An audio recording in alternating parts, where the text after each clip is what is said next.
आपने सरकटा के बारे में कई कहानियाँ सुनी होंगी, मूवीज़ और टीवी में देखा होगा, लेकिन इस वीडियो में हम आपके लिए बंगाल में घटी सरकटा की एक सच्ची कहानियाँ लेकर आए हैं।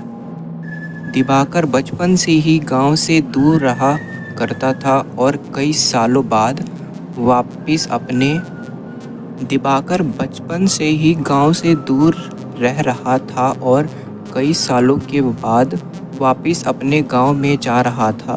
उसका गांव पश्चिम बंगाल और बांग्लादेश की सीमा के छोटे से कोने पर था।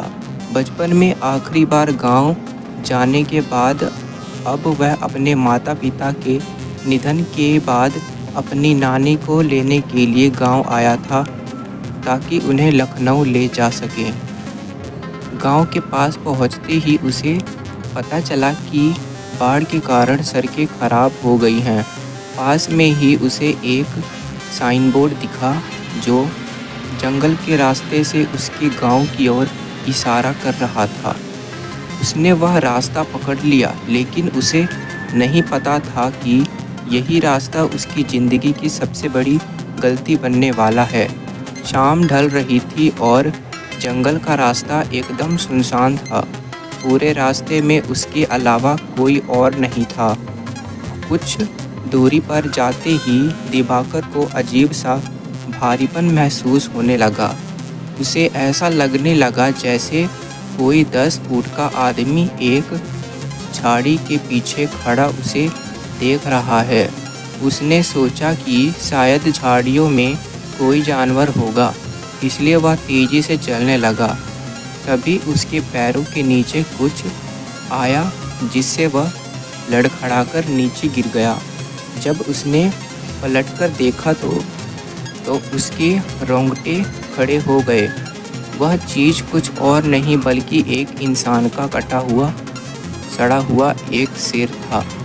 यह देखते ही दिवाकर वहाँ से ज़ोर से भागा और जैसे तैसे उस इलाके से निकलकर अपने घर पहुंच गया। उसकी नानी उसे देखकर बहुत खुश हुई, लेकिन साथ ही हैरान भी थी। खुश इसलिए क्योंकि उन्होंने दिवाकर को कई सालों से देखा नहीं था, और हैरान इसलिए क्योंकि उसके कपड़े पूरी तरह से कीचड़ में सने हुए थे। उसने अपनी नानी को बताया कि वह जंगल वाले रास्ते से आया और उसे वहाँ एक कटा हुआ सर दिखा। यह सुनते ही उनकी नानी का चेहरा एकदम सफ़ेद पड़ गया। नानी ने बताया कि वह जंगल का रास्ता गांव में कई सालों से सुनसान है, क्योंकि वहां सरकटा यानी सरकटा भटकता है। उन्होंने एक कहानी सुनाई कि उनके गांव में एक लंबा चौड़ा पहलवान लड़का रहता था। एक दिन उसे एक लड़की से प्यार हो गया।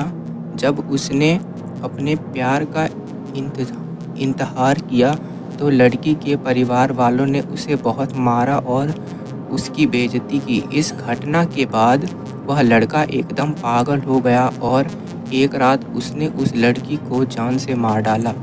लड़की के परिवार वालों ने यह सब देख लिया और उन्होंने उस लड़की को जंगल में ले जाकर उसका सिर काट दिया। तब से उस लड़की की आत्मा भटक रही है। दिवाकर यह कहानी सुनकर चौंक गया, लेकिन उसे इस बात पर विश्वास नहीं हुआ। उसने अपनी नानी को कहा कि जो उसने जंगल में देखा वह कोई आत्मा नहीं, बस एक मरे हुए आदमी का सिर था।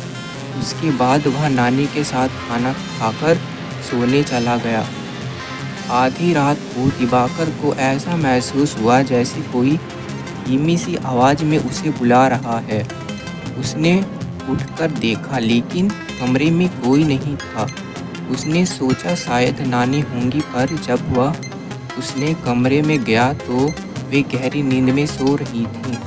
उसने इसे अपनी थकान का नतीजा मानकर फिर से सोने की कोशिश की, लेकिन उसकी आंख लगते ही वही आवाज़ फिर से सुनाई दी।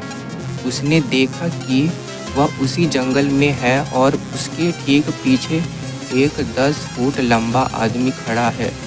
उस आदमी के हाथ में उसका कटा हुआ सिर था, वही भयानक चेहरा जो उसने रास्ते में देखा था।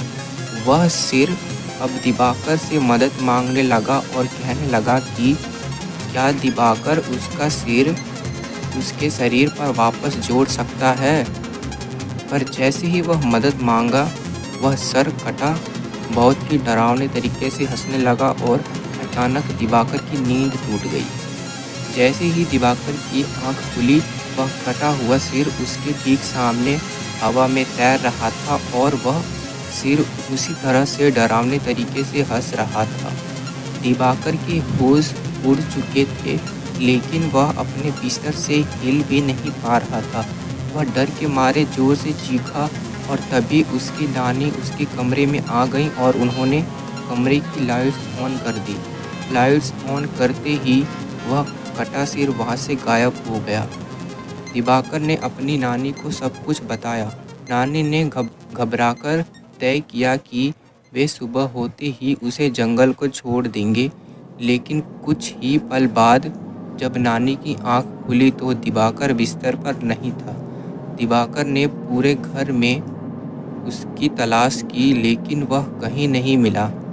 जब वह जंगल में पहुंची तो देखा कि दिवाकर एक बड़ी सी तलवार लेकर खड़ा था। उसकी आंखें सफ़ेद हो चुकी थी और वह गुस्से में गुर्रा रहा था।